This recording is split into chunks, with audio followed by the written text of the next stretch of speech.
అది సార్ మేము అడుగుతున్నది. ఎస్ అడుగుదాం సార్.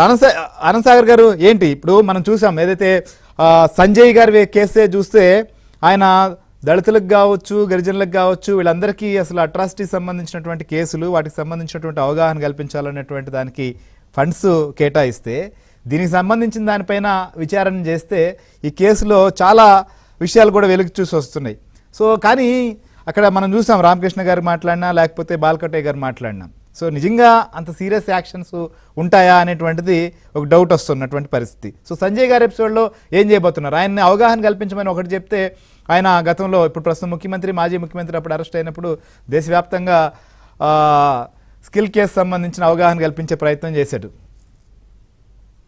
సార్ ముఖ్యంగా జడ్జి రామకృష్ణ గారు, మా బాలకోటయ్య గారు, మా ఉద్యమ నాయకులు మాట్లాడినటువంటి మాటలు మేము పూర్తిగా అంగీకరిస్తాం. ఎందుకంటే వారు మాట్లాడింది ఎక్కడ తప్పేం, ప్రభుత్వానికి చక్కటి సలహాలు వాళ్ళు సూచనలు చేస్తా ఉన్నారు. ఇక్కడ మా వెర్షన్ ఏంటంటే, ఇప్పుడు సివిల్ సప్లైస్ ఉంది, కాకినాడ రేవు కానీ, కాకినాడ పోర్ట్ కానీ, ఇతర పోర్టుల్లో జరిగినటువంటి అవకతవకలు, ఎక్స్పోర్ట్స్ గురించి అందరూ ఏదో వెళ్తున్నారు వస్తున్నారు తప్ప యాక్షన్ లేదు అంటున్నారు. 239 మందిని ఈ మాఫియాని ఐడెంటిఫై చేసింది ఇప్పుడు ప్రభుత్వం. వాళ్ళందరి మీద త్వరలో టాడా చట్టం కింద కేసులు లోపల పెట్టబోతున్నారు. ఇక్కడ ఇప్పుడు ఆరంభ సూరత్వం ప్రదర్శించడం, లేకపోతే లేడీకి లేచిందే పొరుగు అన్నట్టుగా చేయడం అనేది అది పెడదారిపోతుంది. అది చంద్రబాబు నాయుడు గారు లాంటి విజనరీ లీడరు రూలింగ్ లో స్టేట్ లో దుందుడుకు చర్యలు ఉండకూడదు అని ప్రజలు భావిస్తున్నారు. అక్కడ పైన బీజేపీ ఏంటి అంటే దుందుడుకు చర్యలు కాదు, స్టడీ చేసి ముందుకు వెళ్ళాలి కదా అనేది. టాడా కాదు ఆయన చెప్తున్నది, టాడా అది టెర్రరిస్ట్ డిప్రెషన్ యాక్ట్, అది టెర్రరిస్ట్లకి. టాడా కాదు, ఇంకోటిదే ఉంటుంది చూడండి, పీడీ యాక్ట్ అనుకుంటా. పీడీ యాక్ట్ అది టాడా అంటే మళ్ళీ టెర్రరిస్ట్ యాక్ట్. అది కాదు, పీడీ యాక్ట్ అండి, పీడీ యాక్ట్ అదే పీడీ యాక్ట్ పెడుతున్నారు. కాబట్టి ఇట్లాగా ప్రభుత్వం ఎట్లాగంటే ఇప్పుడు ఒక నియమానుసారం ప్రభుత్వం ముందుకెళ్తుంది.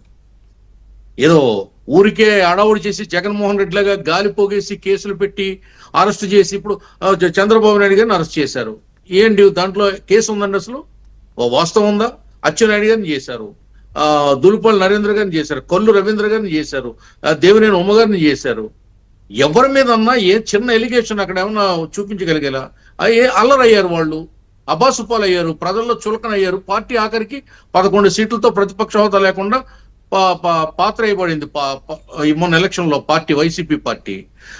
మేము కోరుకునేది అది కాదు. ఈ రాష్ట్రం సుభిక్షంగా ఉండాలి, సస్యశ్యామలంగా ఉండాలి, అభివృద్ధి జరగాలి, ప్రజలందరూ స్వేచ్ఛగా జీవనం సాగించాలి.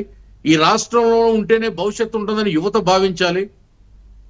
ఈ రాష్ట్రంలో ఉంటే వైద్యం అందుతుంది అని ప్రతి ఒక్కరు భావించాలి. ఒక మంత్రికి హార్ట్ అటాక్ వస్తే బొంబాయి పోయి ఓపెన్ హార్ట్ సర్జరీ చేయించుకున్న పరిస్థితి ఆ గవర్నమెంట్ లో చూసాం.